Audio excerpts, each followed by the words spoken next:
Welcome to our channel. उम्मीद है preparation बहुत जोरों शोरों से चल रहा होगा। जितने भी स्टूडेंट जो आगे चल के आरआरबी जेईई के एग्जाम देने वाले हैं उनके लिए खास करके हमने जनरल साइंस की सीरीज स्टार्ट किया था। बहुत अच्छा रिस्पांस रहा है स्टूडेंट्स के साइड से। बहुत ज़्यादा उन्होंने वीडियो को पसंद किया, लाइक भी किया, शेयर भी किया। इसके लिए बहुत ज़्यादा धन्यवाद। इसके अलावा जनरल साइंस का ये जो सीरीज है ये इसका 26वां पार्ट है।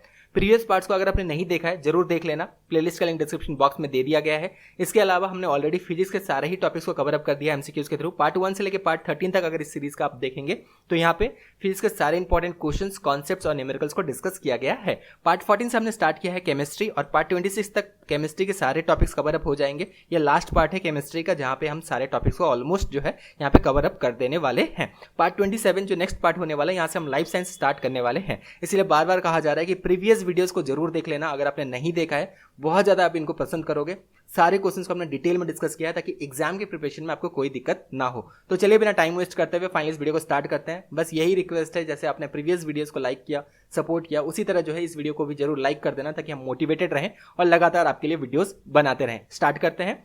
Tincture of iodine has antiseptic property, this solution is made by dissolving. तो इसका सही जवाब है, यह है ऑप्शन नंबर 4, आयोडीन इन अल्कोहल।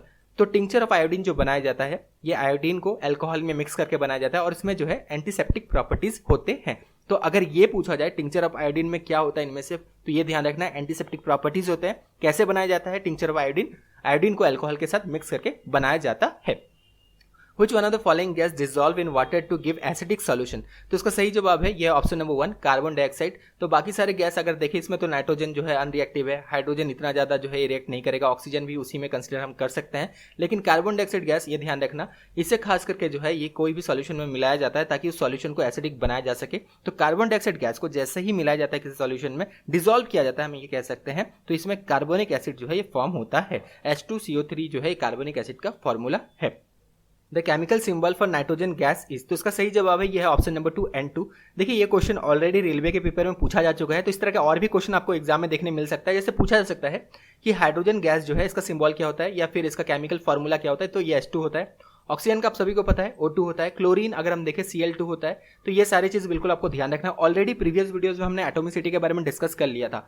तो ये सारे जो है डाई एटॉमिक मॉलिक्यूल्स होते हैं। इसके अलावा ट्राई एटॉमिक भी होता है, जैसे कार्बन डाइऑक्साइड CO2 होता है, तो ये ट्राई एटॉमिक हो गया। तो ये सारे बिल्कुल आपको पढ़ना है। एटॉमिसिटी से भी ऑलरेडी रेलवे क्वेश्चन बना चुका है, इसीलिए बार बार रिपीट किया जाता है कि प्रीवियस वीडियोस को जरूर देखें।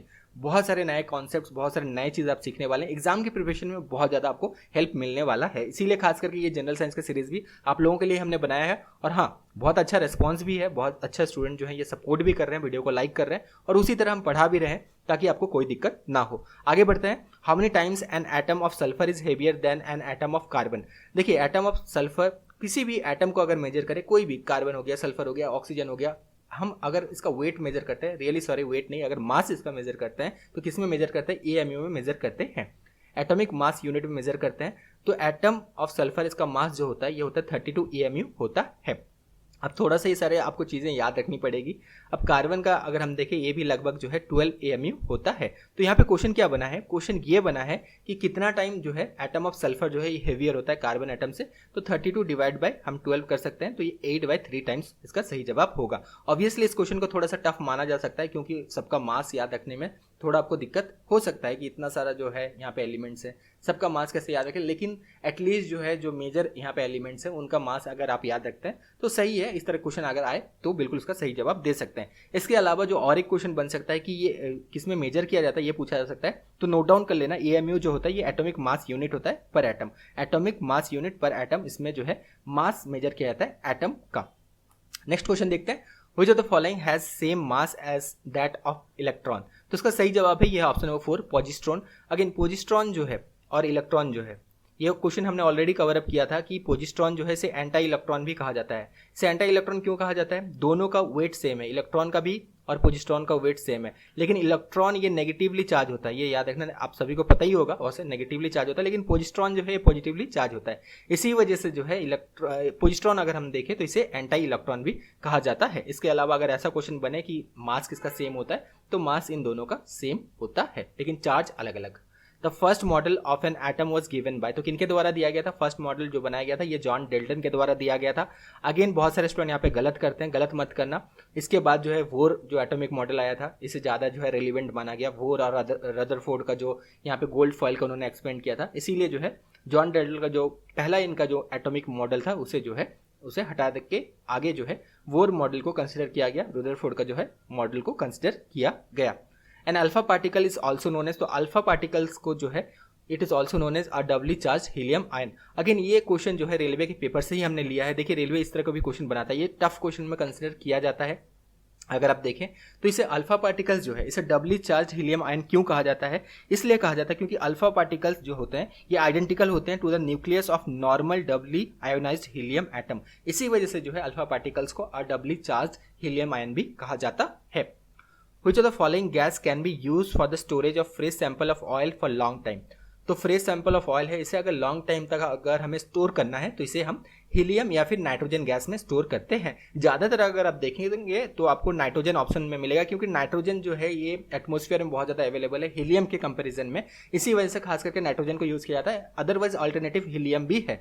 और इन्हें क्यों यूज़ किया जाता है, क्योंकि ये अनरिएक्टिव गैस है सबसे पहली बात, और ये जो है ऑयल को ऑक्सीडाइज होने से बचाते हैं। तो इस तरह क्वेश्चन ऑलरेडी हमने प्रीवियसली भी कवर किया था कि जो पोटैटो चिप्स जो मार्केट में आपको मिलते हैं, जो आप खरीदते हैं, उसके अंदर पैकेट के अंदर जो गैस होता है कौन सा गैस होता है, तो ये नाइट्रोजन गैस उसके अंदर फिल किया जाता है ताकि जो पोटैटो चिप्स हैं ये ऑक्सीडाइज ना हो जाए। तो उसी तरह का ये भी एक क्वेश्चन था। नेक्स्ट क्वेश्चन देखते हैं, which noble gas has highest first ionization energy. ये क्वेश्चन को भी हमने डिस्कस किया था। यहाँ पे सिर्फ क्वेश्चन को चेंज कर दिया गया, अलग तरह से पूछा गया फर्स्ट आयोनाइजेशन एनर्जी। यहाँ पे आयोनाइजेशन एनर्जी जो होता है, आयोनाइजेशन पोटेंशियल जो होता है, वही आयोनाइजेशन फर्स्ट आयोनाइजेशन एनर्जी उसी को ही कहा जाता है, कोई दूसरा यहाँ पे चीज़ नहीं है। और ये भी हमने डिस्कस किया था कि हीलियम का जो है ये आयोनाइजेशन एनर्जी या फिर आयोनाइजेशन पोटेंशियल सबसे ज़्यादा होता है। अगेन यहाँ पे थोड़ा सा और डिस्कस कर लेते हैं ताकि कोई कन्फ्यूजन ना रह जाए। देखिए आयोनाइजेशन एनर्जी या आयोनाइजेशन पोटेंशियल क्या होता है, energy required to remove a electron from a atom in gaseous state. तो एक एटम से एक इलेक्ट्रॉन रिमूव करने में जितना एनर्जी लगता है उसे हम आयोनाइजेशन पोटेंशियल कहते हैं। अब हीलियम का साइज जो है बहुत छोटा होता है, साथ में हीलियम में अगर हम देखें हीलियम एटम में कितना जो है ये इलेक्ट्रॉन प्रेजेंट होता है, 2 इलेक्ट्रॉन प्रेजेंट होता है, और ये न्यूक्लियस से बहुत टाइटली जो है बाइंड रहते हैं, जिसके वजह से जो है एक इलेक्ट्रॉन अगर हमें ये हीलियम एटम से रिमूव करना पड़ेगा तो बहुत ज़्यादा यहाँ पे एनर्जी लगता है। इसी वजह से जो है हाईएस्ट आयोनाइजेशन एनर्जी अगर हम देखें तो ये हीलियम में होता है। Which is the gas used for making vegetable and वनस्पति for vegetable oils? तो इसका सही जवाब है ये है हाइड्रोजन। अगेन हाइड्रोजन गैस को क्यों यूज़ किया जाता है फॉर मेकिंग वेजिटेबल्स एंड वनस्पति फ्रॉम वेजिटेबल ऑयल, तो वेजिटेबल ऑयल से इससे वनस्पति घी बनाया जाता है। तो ये जो है इसलिए यूज़ किया जाता है ताकि उनको थोड़ा सॉलिडिफाई किया जा सके, स्प्रेडेबल बने, इसी वजह से हाइड्रोजन गैस को यूज़ किया जाता है। इसी तरह का और एक क्वेश्चन हमने प्रीवियसली डिस्कस किया था कि निकल जो है इसे कैटलिस्ट के तौर पर यूज़ किया जाता है ताकि ये सैचुरेटेड फैट को अनसैचुरेटेड फैट में कन्वर्ट कर सके। In nuclear reactor chain reaction is controlled by introducing. तो न्यूक्लियर रिएक्टर में अगर देखें तो चेन रिएक्शन को कैसे कंट्रोल किया जाता है, तो कैडमियम रॉड का यहाँ पे यूज़ किया जाता है।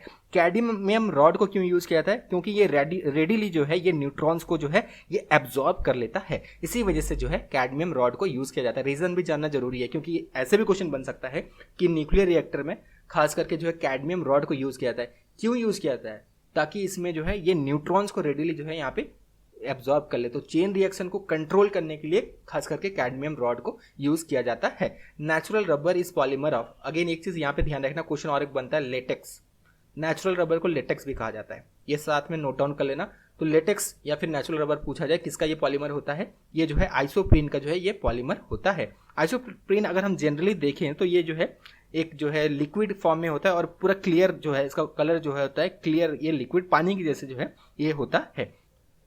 Which of the following is regenerated fiber? तो इनमें से कौन सा रीजनरेटेड फाइबर है, इसका सही जवाब है ये है ऑप्शन नंबर 2 रेयन। रेयन जो है इसे रीजनरेटेड फाइबर कहा जाता है और इसे खास करके प्योर कॉटन और वुड सेलुलोज से बनाया जाता है। तो ये चीज ध्यान रखना, अगर रीजनरेटेड फाइबर पूछा जाए रेयन, और क्यों, क्योंकि इसे जो है खास करके प्योर कॉटन और इसके अलावा वुड सेलुलोज को मिक्स करके इसे बनाया जाता है।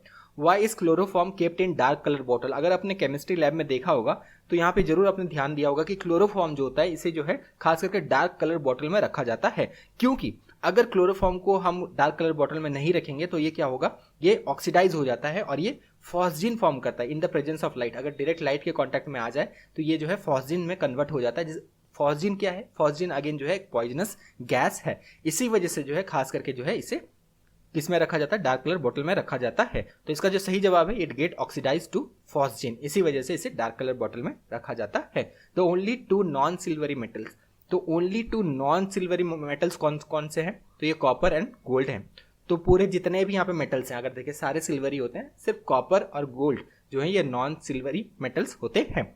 Metallic lustre is due to, तो मेटल में जो लस्टर हमें दिखाई देता है ये क्यों होता है? Due to the presence of free electron. IUPAC का फुल फॉर्म क्या है? ऑलरेडी ये बेसिक क्वेश्चन है लेकिन हमने कवर अप किया है क्योंकि इस तरह क्वेश्चन आपको देखने मिल सकता है। तो इसका सही जवाब है ये है international union of pure and applied chemistry. Again IUPAC नाम भी पूछा जाता है, बहुत सारे अलग अलग जो है कंपाउंड्स हैं, एलिमेंट्स हैं जिनका आयोपैक नाम भी पूछा जाता है। तो ये सब बिल्कुल ध्यान रखना। जैसे फॉर्मिक एसिड का पूछा गया है, इसका जो आयोपैक नेम है ये मिथानोइक एसिड है। तो आयोपैक का फुल फॉर्म याद रखना है, बाद में आप सारे एलिमेंट्स का भी देख लेना, इंपॉर्टेंट जो एसिड्स हो गए, इंपॉर्टेंट जो ग्रुप्स हो गए उनका देख लेना थोड़ा सा आयोपैक नेम, क्योंकि पूछा गया है, आगे चल के आपको देखने मिल सकता है। अब ये बहुत आसान सा क्वेश्चन है, डायरेक्ट एनसीईआरटी के बुक से ही डेफिनेशन से लिया गया है। बार बार आपको कहा भी जाता है कि एनसीईआरटी के क्लास 9 का साइंस का बुक, क्लास 10 का एनसीईआरटी का साइंस का बुक जरूर पढ़ के जाना, बहुत सारे क्वेश्चन यहाँ से बनते हैं। तो ये क्वेश्चन जो देखिए बहुत सिंपल है, कोवेलेंट बॉन्ड जो है they are formed by sharing of electron between two atoms. लेकिन इनको हमने कोशिश किया है कि इन सारे को भी हम कवर अप कर दें ताकि कोई भी चीज़ मिस आउट ना हो, क्योंकि सारे टॉपिक्स को हमें कवर अप करना है। और आयनिक बॉन्ड जो होता है it is formed by transfer of electron from one atom to another. अब आपके लिए एक होमवर्क है, कौन सा बॉन्ड स्ट्रॉन्ग होगा, आयनिक बॉन्ड स्ट्रॉन्ग है या फिर कोवेलेंट बॉन्ड स्ट्रॉन्ग है? इसका सही जवाब आपको देना है, दोनों आप पढ़ लें। बिल्कुल कोवेलेंट बॉन्ड जो है ये फॉर्म होता है by sharing of electrons between two atoms, और आयनिक बॉन्ड जो फॉर्म होते हैं it is formed by transfer of electrons from one atom to another.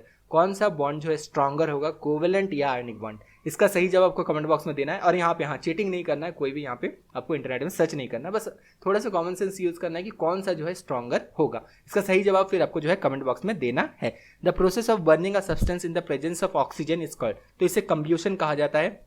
Again दो चीज़ यहाँ पे डिस्कस करना है, जरूर ध्यान रखना, process of burning a substance in the presence of oxygen पूछा जाए तो combustion, in the absence of oxygen पूछा जाए तो इसे पायरोलाइसिस कहा जाता है। ये चीज़ आप नोट डाउन कर लें, यहाँ पे आपके लिए लिख दिया जाता है ताकि यहाँ पे आपसे कोई गलती ना हो। पायरोलाइसिस, तो पायरोलाइसिस का जो डेफिनेशन है ये थोड़ा सा आप ध्यान रखें, is the process of combustion in the absence of oxygen, तो इसे जो है पायरोलाइसिस कहा जाता है। Absence of oxygen pyrolysis, presence of oxygen तो ये जो है कंब्यूशन होता है। Densest stable element on the earth, बार बार हमने डिस्कस किया है, डेंसेस्ट एलिमेंट हमने बार बार आपको बताया, डेंसेस्ट जो है ये है ऑस्मियम। ऑस्मियम स्टेबल यहाँ पे पूछा गया है, स्टेबल, ये चीज ध्यान रखना, ये सारे टर्म्स आपको ध्यान रखना है। स्टेबल एलिमेंट पूछा गया है तो ये ऑस्मियम है। न्यूक्लियंस, तो न्यूक्लियंस ये देखिए यहाँ पे गलती मत करना, ये बहुत आसान सा क्वेश्चन है। प्रोटॉन्स एंड न्यूट्रॉन्स जो है मिलके जो है ये क्या बनते हैं, ये न्यूक्लियंस में प्रेजेंट होता है। न्यूक्लियंस में अगर हम देखें प्रोटॉन्स और न्यूट्रॉन्स जो है ये प्रेजेंट होते हैं। In making of jewels gold is usually mixed with which metal to make it hard. Again देखिए गोल्ड जो होता है, जो प्योर गोल्ड अगर हम देखें 24 कैरेट का जो गोल्ड होता है ये बहुत ज़्यादा सॉफ्ट होता है, तो इसे डायरेक्टली ज्वेलरीज तो बनाया नहीं जा सकता है। इसी वजह से जो भी यहाँ पे हम सोनार कह सकते हैं, जो यहाँ पे अलग अलग जो है ये ऑर्नामेंट्स बनाते हैं, गोल्ड ऑर्नामेंट्स बनाते हैं, तो ये खास करके इसमें कॉपर यूज़ करते हैं। कॉपर अगर ऑप्शन में ना प्रेजेंट हो, अगर ऑप्शन में देखिएगा कि कॉपर प्रेजेंट नहीं है तो सिल्वर इसका सही जवाब होगा। कॉपर या फिर सिल्वर जो है इसके साथ ये मिक्स करते हैं टू मेक इट हार्ड, जिससे फिर ऑर्नामेंट्स, गोल्ड ऑर्नामेंट्स बनाए जाते हैं।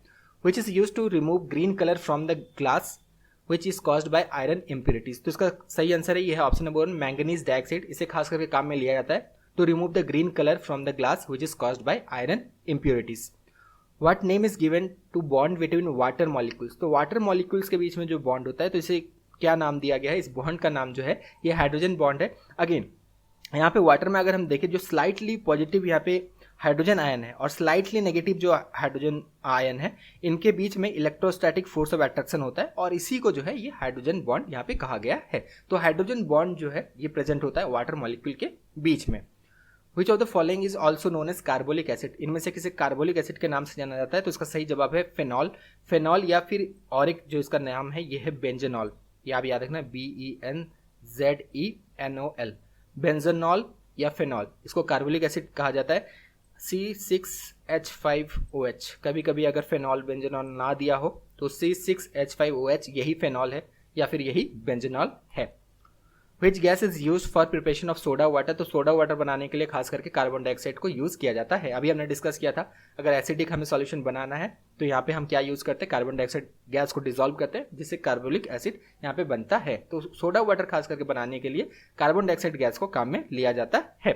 Which of the following is used as substitute of mercury in thermometer. ये ऑलरेडी हमने डिस्कस किया था, गैलिस्टन जो है इसमें यूज किया जाता है। गैलिस्टन किसका एलॉय होता है, ये क्वेश्चन बन सकता है। तो गैलिस्टन जो है किसका एलॉय होता है, इसमें टीन प्रेजेंट होता है, याद रखना। गैलियम प्रेजेंट होता है, टीन, गैलियम, इंडियम, ये सारे चीज प्रेजेंट होते हैं, नोट डाउन कर लेना। गैलियम, इंडियम एंड टीन का ये एलॉय होता है। The base present in soap, already soap बनाने का प्रोसेस सैफोनिफिकेशन, इसके बारे में हमने डिस्कस किया था। इसमें जो बेस प्रेजेंट होता है सोडियम हाइड्रोक्साइड और साथ में जो फैटी एसिड को मिलाकर बनाया जाता है क्या, सोप। और इस प्रोसेस को जो है ये सैफोनिफिकेशन कहा जाता है। The quantitative study of reactant and product involve in chemical reaction is, तो अच्छा क्वेश्चन है, क्वेश्चन यहाँ से बन सकता है एग्जाम में। इसका सही जवाब है यह स्टोइचियोमेट्री से कहा जाता है। तो quantitative study of reactant and product involve in chemical reaction is called stoichiometry. आज का फाइनल क्वेश्चन देख लेते हैं और फिर जो है ये पूरा केमिस्ट्री हम कंप्लीट कर लेंगे। इसके बाद नेक्स्ट जो वीडियो आने वाले हैं वहां से आप लाइफ साइंस जो है ये देखने वाले हैं कि लाइफ साइंस के पूरा टॉपिक्स हम फिर कवर अप करने वाले हैं एमसीक्यूज के थ्रू। तो ये लास्ट क्वेश्चन है, which of this is not a noble gas, तो इनमें से कौन सा नोबेल गैस नहीं है। आप बहुत सारे स्टूडेंट इसका सही जवाब देंगे ऑर्गेनाइजेशन, क्योंकि प्रीवियस वीडियो में हमने बताया था कि पूरे पीरियोडिक टेबल में सबसे जो यहाँ पे हेवीएस्ट जो यहाँ पे एलिमेंट है, हेवीएस्ट है लेकिन ये सिंथेटिक है, केमिकली प्रिपेयर्ड है। सबसे जो है हेवीएस्ट पूरे पीरियोडिक टेबल में ये एलिमेंट नंबर 118 ऑर्गेनाइजेशन है। तो बहुत सारे स्टूडेंट यहाँ पे गलती करते हैं, इसी वजह से इस क्वेश्चन को हमने लिया है। इसका सही जवाब होगा नन ऑफ दिस, क्योंकि ऑर्गेनाइजेशन जो है इसे नोबेल गैस में कंसिडर किया जाता है। ऑलरेडी जो है पूरे पीरियोडिक टेबल में सबसे हेवीएस्ट अगर हम देखें अगर एलिमेंट तो ये ऑर्गेनाइजेशन ही है, लेकिन इसे नोबेल गैस में कंसिडर किया जाता है। तो गलती मत करना, क्वेश्चन अगर बने तो ऑर्गेनाइजेशन नहीं जवाब देना है। पूछा जाएगा कौन सा इनमें से नोबेल गैस नहीं है, तो ऑर्गेनाइजेशन नोबेल गैस है। तो इनमें से सारे ही नोबेल गैस है, तो नन ऑफ दिस का सही जवाब होगा। गलती मत करना, लेकिन एक चीज़ ये भी याद रखना, पूरा पीरियोडिक टेबल में सबसे हेवीएस्ट अगर पूछा जाए तो ये ऑर्गेनाइजेशन है। और ये जो है सिंथेटिक जो है ये एलिमेंट है, या फिर कह सकते हैं केमिकली प्रिपेयर्ड ये एलिमेंट है, नेचुरली ऑकरिंग नहीं है। तो वीडियो यहीं तक था। Thank you, all the best.